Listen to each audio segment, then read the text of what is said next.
enveloped in the soft embrace of... Very good.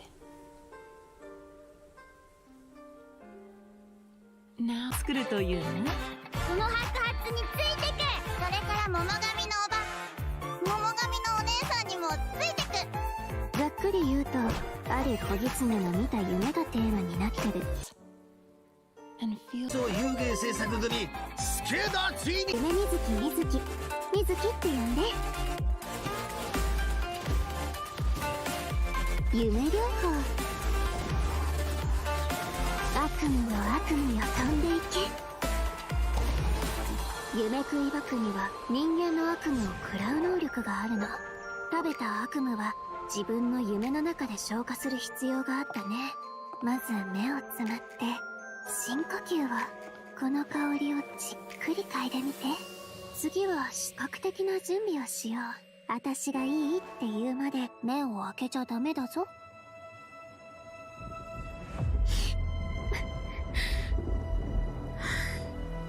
二重心ってあの瓜二つの人が現れるっていう？仕事柄何らかの理由で治療を拒んだり治療を受けられない患者はたくさん見てきた。そして将軍にはすでにその兆しが見えてる。大きな力を持つ者が夢とうつつを区別できなくなり、現実で起こっていることの全てを戦の延長線上にあるものと勘違いしてしまったら、こたびの敵、悪夢だけではあるまい。やはり見破るか。今回Aはあの人たちを振り下ろさなくて済む。雷の国つかみの御事、我が願いを聞こしめせ。虚空の幻、真理を追いぬ。いざ渡らせたまいと、かしこみかしこみも申す。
Hello, travelers. Welcome to the version 5.4 special program. I'm Gabe from the Loke team.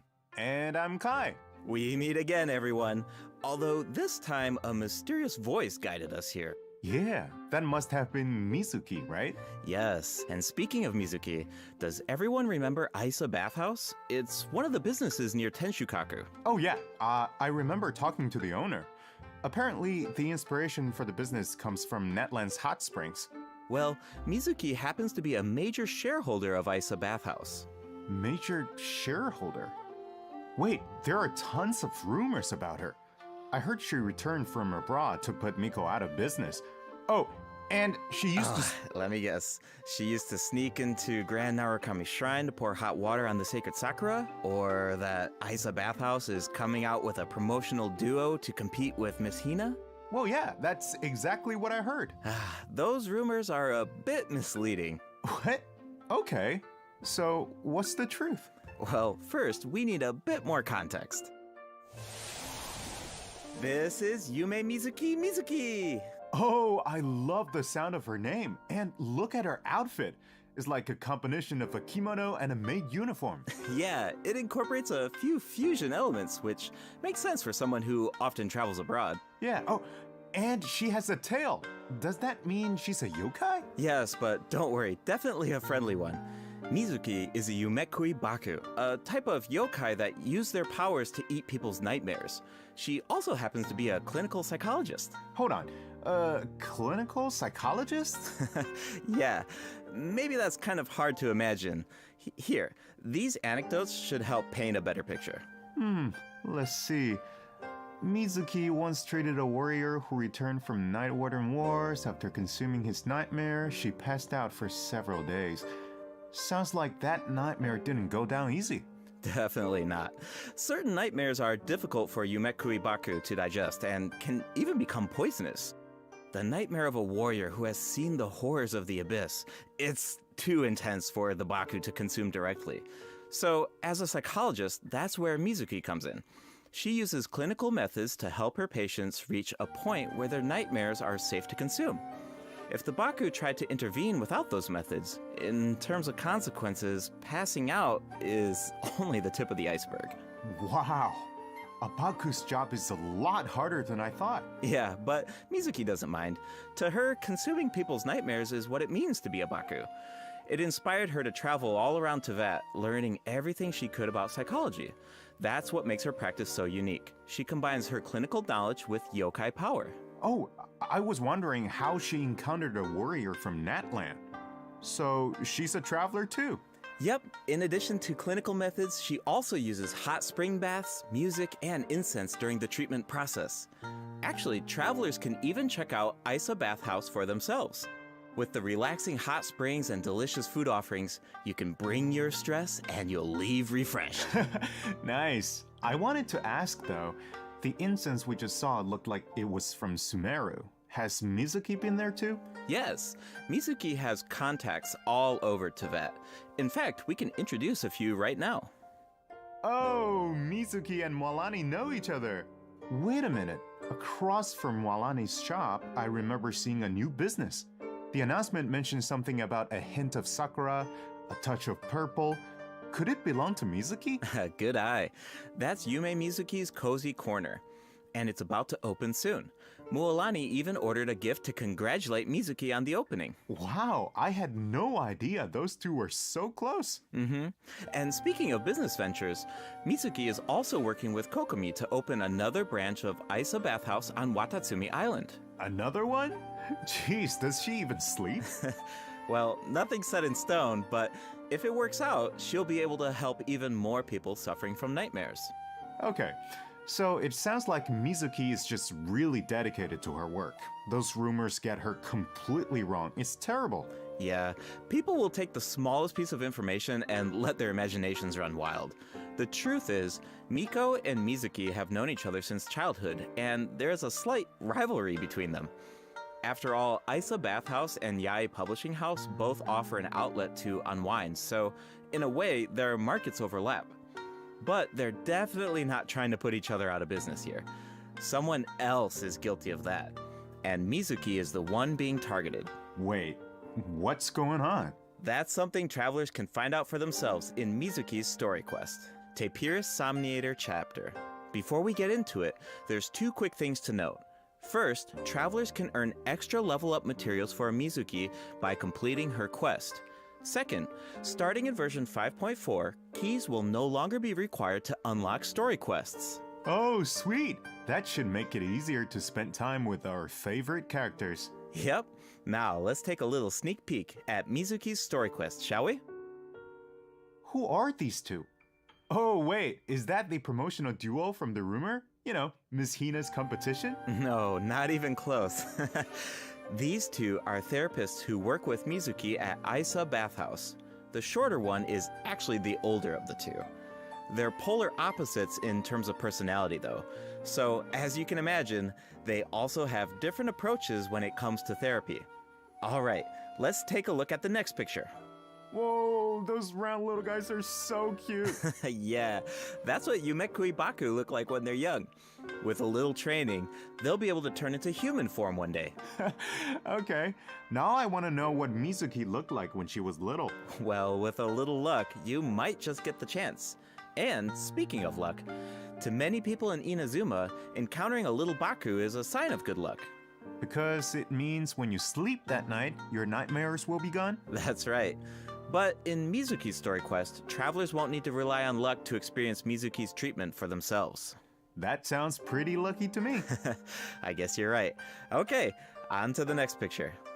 Whoa, what is that thing? It looks very unsettling. And did I mention dangerous? You're not wrong. Mizuki and the Traveler have a few crises to resolve in this quest. So, I think this is a perfect time to check out what Mizuki can do in combat.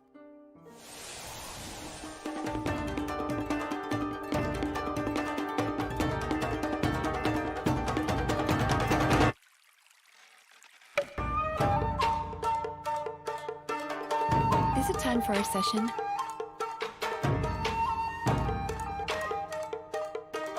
Yachan, Taechan, let's go!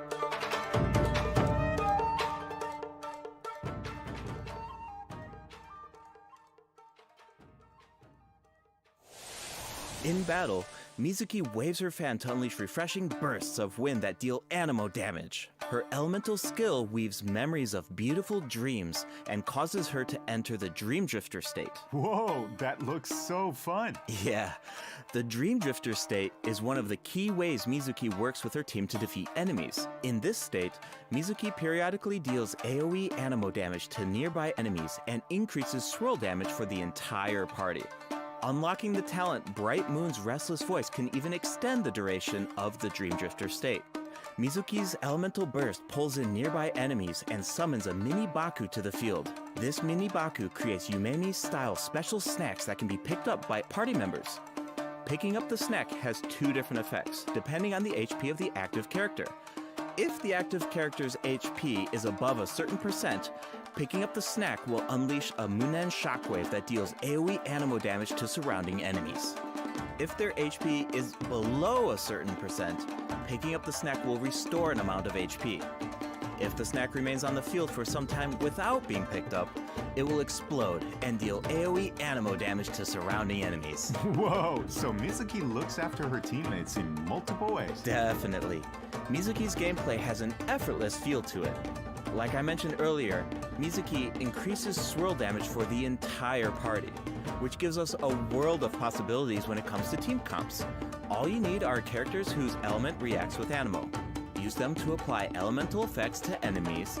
Then, when Mizuki unleashes her elemental skill, she can target enemies with ease as she hovers above the battlefield. With her anemo vision, Mizuki takes her teammates' skills to the next level by increasing swirl damage, and when the time is right, you can unleash her elemental burst to give your party members an added edge in combat. Okay, I see what you mean now. There's definitely an ease to her kit. She works in so many different teams. Oh, I should mention another cool thing about her abilities. When Mizuki is in your team and a party member consumes a dish with restorative effects, there's a certain chance for the dish to be heightened. Now, here's the interesting part. The higher the friendship level of the character consuming the dish, the greater the chance of triggering that effect. Okay, I think I see where this is going. It all comes back to her profession. The more you interact with a patient, the more you understand them. And in the end, the more you can help them. So, in other words, the higher the friendship level, the better the effect. Awesome! I want Mizuki in my team as soon as possible. Then let's get into the version 5.4 event wishes. In the first half of version 5.4, we'll have event wishes for Yume Mizuki, and Sijuin. A new 5-star catalyst, Sunny Morning Sleepin', will also be featured on the weapon banner. I should also mention that after the version 5.5 update, Mizuki will be added to the standard wish banner. Oh, nice! Another character on the standard banner who can help with exploration. Exactly. Plus, like we said before, Mizuki enhances swirl damage, so she's a flexible unit that can fit into so many teams.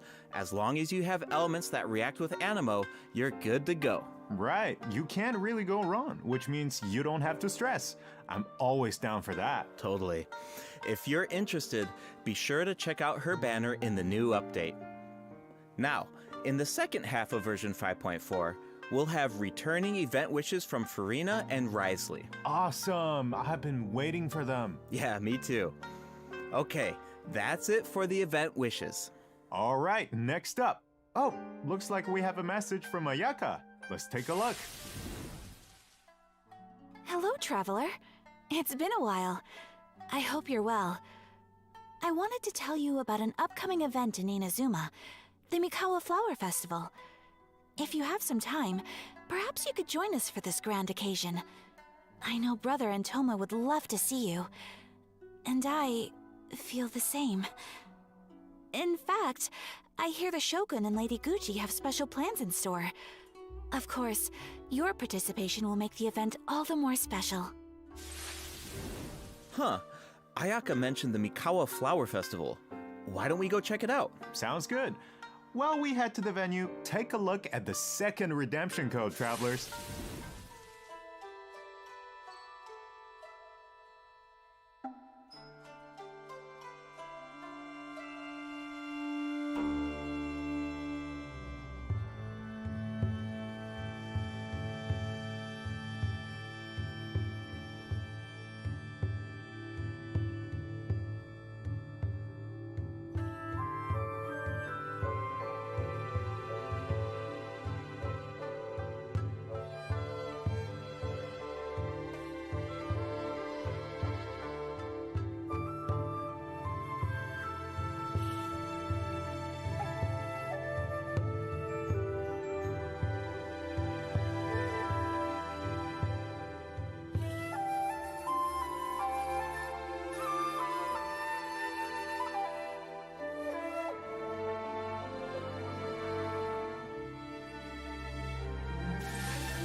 Welcome back, travelers.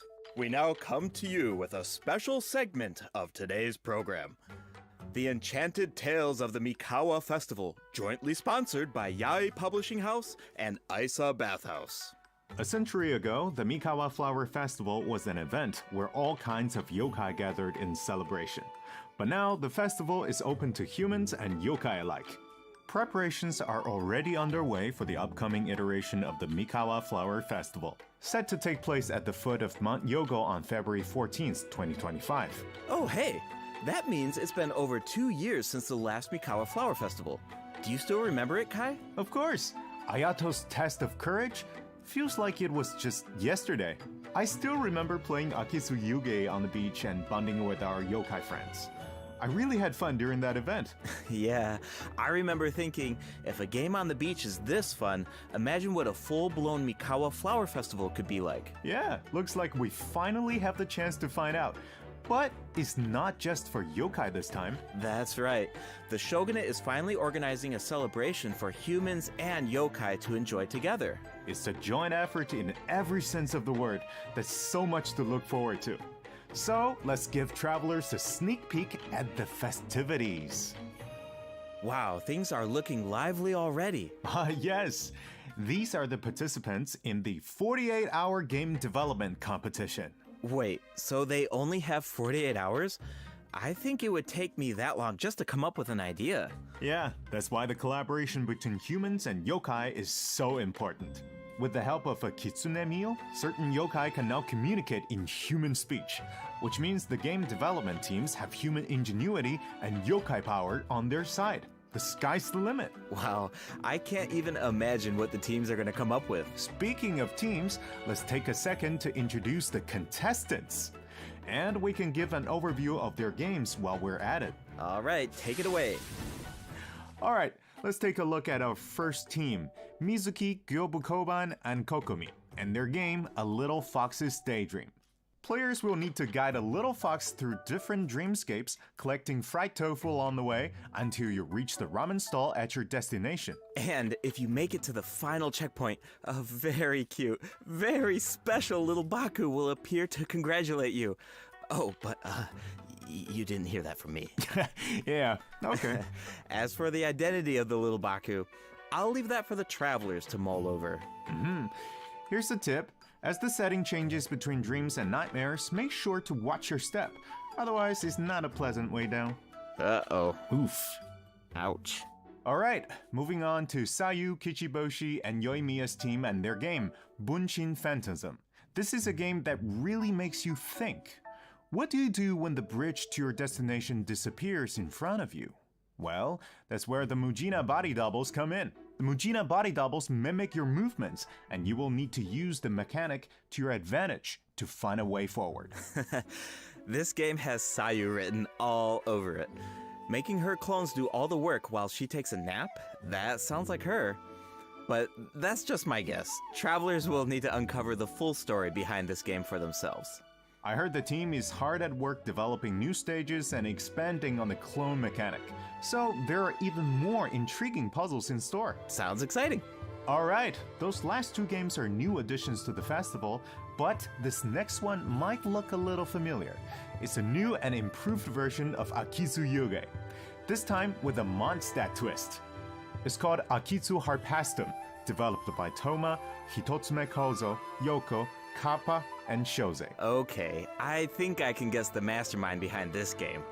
The Ludi Harpastum elements make it pretty clear it must be Toma's idea. He's from Mondstadt after all.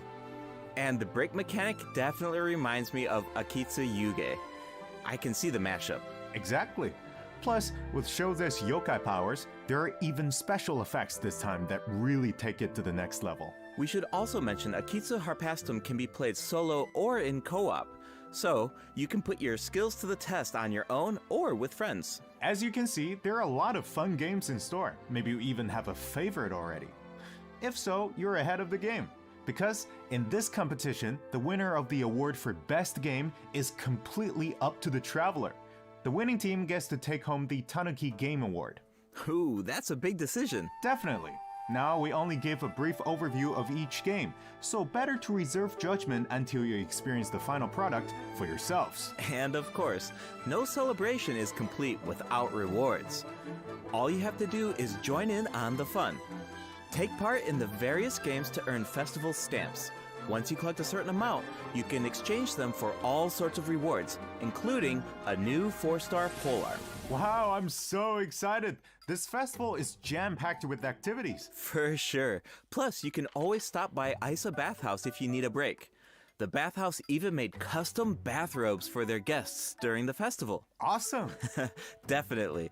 Yae Publishing House will also have a booth, so check it out if you're interested.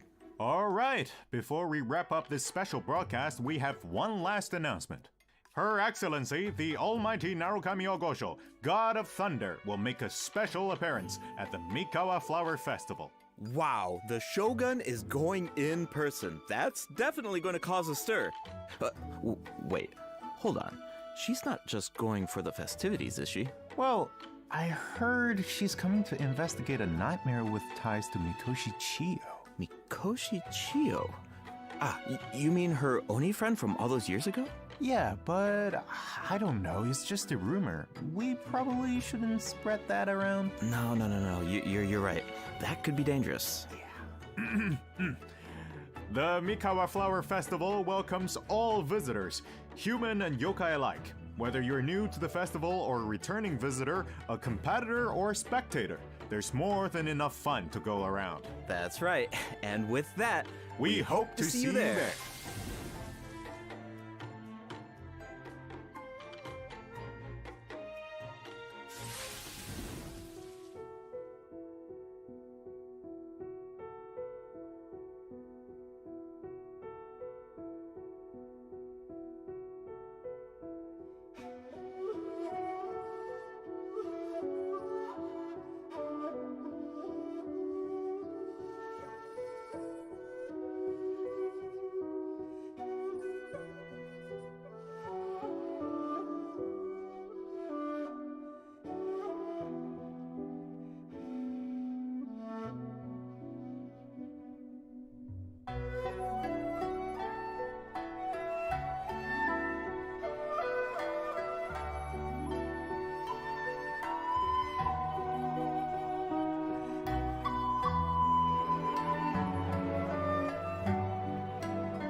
Welcome back, travelers. Welcome back. You know, another cool thing about the Mikawa Flower Festival is that we get to reunite with a bunch of old friends. It makes me wonder what some of our other old friends are up to. Yeah, I'm sure you're not the only one. That's exactly why the dev team designed this next event. Let's take a look.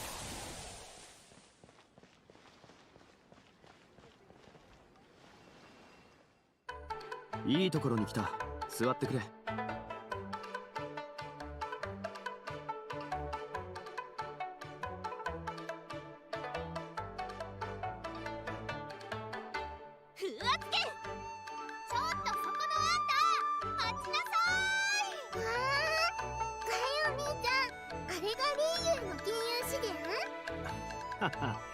モンドとはだいぶ違うだろう。シャンリン、この匂いどうしたの？いい香り。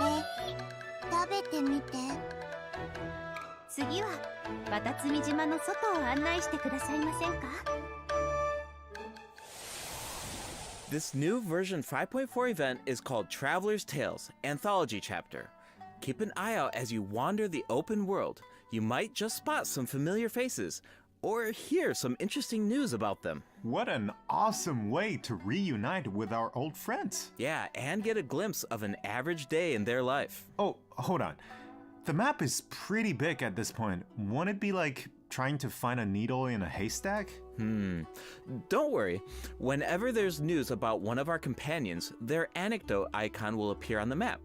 All travelers need to do is head to the marked location to check it out. Once you complete an anecdote, the corresponding story will be recorded. Complete a certain number of anecdotes to earn rewards. Cool. It's like a bunch of slice of life vignettes. Oh, actually, I think I just saw Zhongli buying light novels for Hu Tao. I can't wait to see how that turns out. This kind of mechanic has so many possibilities. That's true. So, if the name of the event is Traveler's Tales Anthology Chapter, does that mean there will be more chapters in the future? According to the dev team, this is sort of like a trial run. They're hoping to refine the experience in the future after receiving feedback from travelers. Cool. Now the open world has even more secrets to uncover. Yeah. Alright, let's take a look at the rest of our version 5.4 events. First up is a combat event called Realm of Tempered Valor.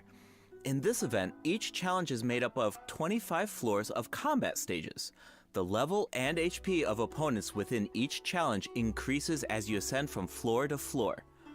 Travelers must clear the stage within 30 seconds to move on to the next floor. Sounds like an opportunity to test our limits. Yeah, for sure. Also, if you reach a certain floor in single-player mode, you can grant a buff to your friends. Of course, your friends can also do the same for you. I should also mention there are different ways to take part in this event. You can choose to take on the challenge solo or team up with friends in co-op.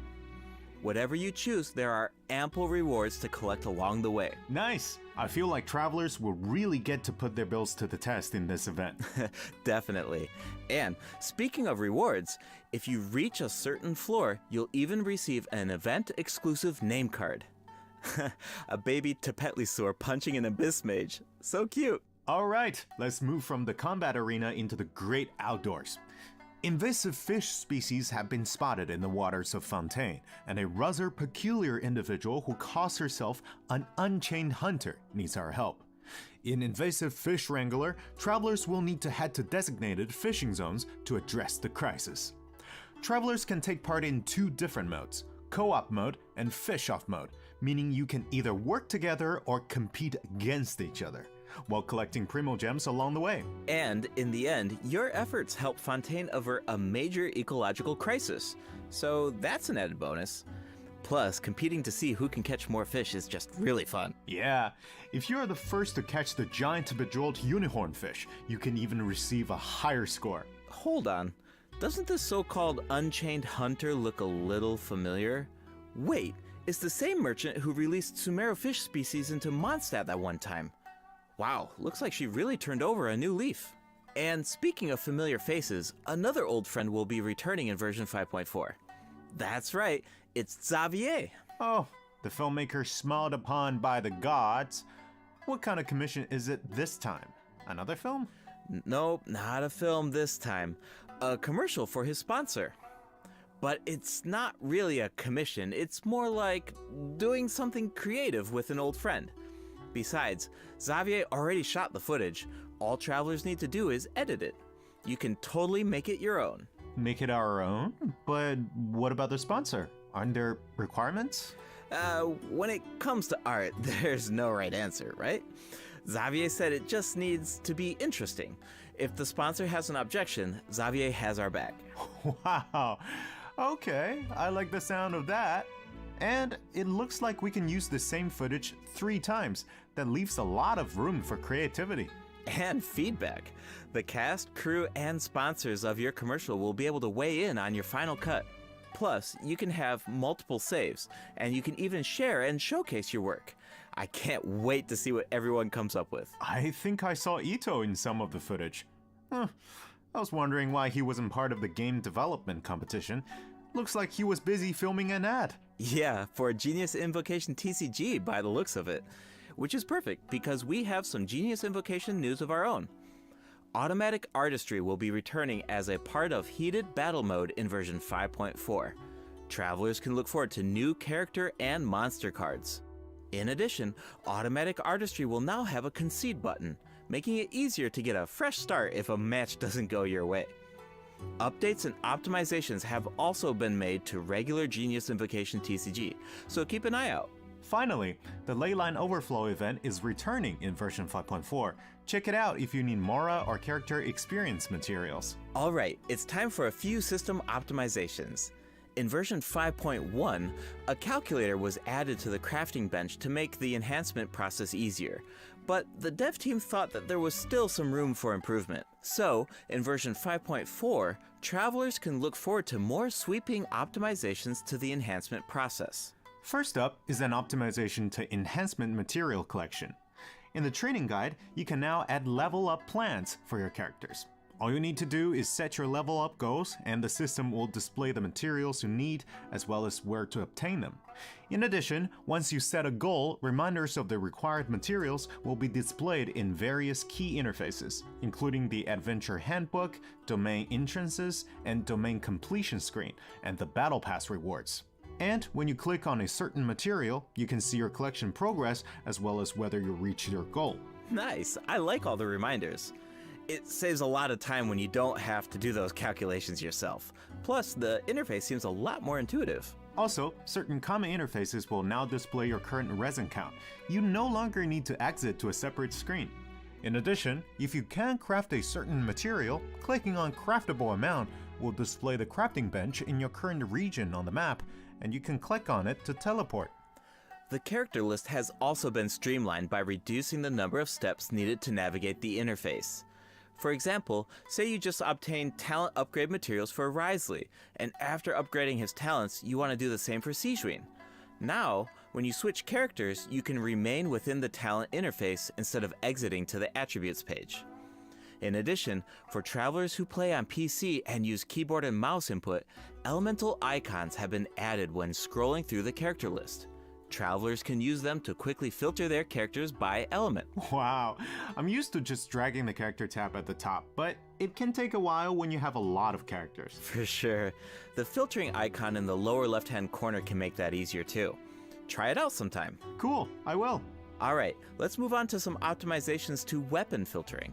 After the version 5.4 update, you can now filter weapons by secondary attributes. Oh, and characters now have recommended weapon attributes, which should be helpful if you're unsure which secondary attributes to prioritize. In addition, an auto add button has been added to the weapon enhancement screen, making it much easier and faster to level your weapons.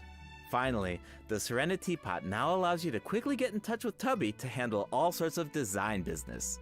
Plus, you can now buy materials and craft furnishings anytime, anywhere, even indoors. Nice! Alright, that's it for system optimizations. Be sure to check them out in-game once the update goes live. Looks like we covered everything, which means that's a wrap for the version 5.4 special program. Anything you want to say before we go, Kai? Yes, of course. I've been waiting for this. First, I've got to say, Yume Mizuki's design is absolutely stunning. I really love her way of speaking. Like, it brings so much personality to her character. It's very soothing. I feel like all of my nightmares are just gonna be gone instantly. And also, second, I want to say is that this update is also such a huge shout out to the incredible work our game designers have done. Coming up with fresh mechanics every single update, that's just wild. Like, inventing new mechanics and inventing new rules for the game and finally make it a game is super difficult. Big respect to the team for making all of this happen. What about you, Gabe? Yeah, it's so cool how the team is always trying to make the game fresh and bringing new things to the table. But yeah, for me personally, I'm actually really excited to check out Isa Bathhouse because I love whenever there's like buildings in the game and you walk by them all the time and you're thinking like, I wonder what the inside of that building looks like, or I wonder what that area looks like. But they're actually adding, that space for us to explore now, and I just think that's so cool. Just adds more detail to the world and it allows you to explore even more. And yeah, I'm really excited to check that out. Exactly. I'm so excited about that as well. Well, I suppose all there's left to say is see you in game, travelers. Yep. Bye now. Bye.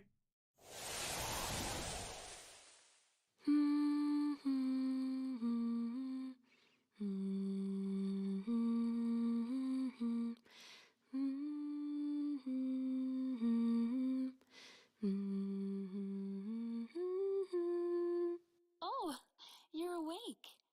How are you feeling? I used my voice to guide you out of the dream. Looks like it worked like a charm. Now all you need to do is hold on to this state of relaxation. Your dream was very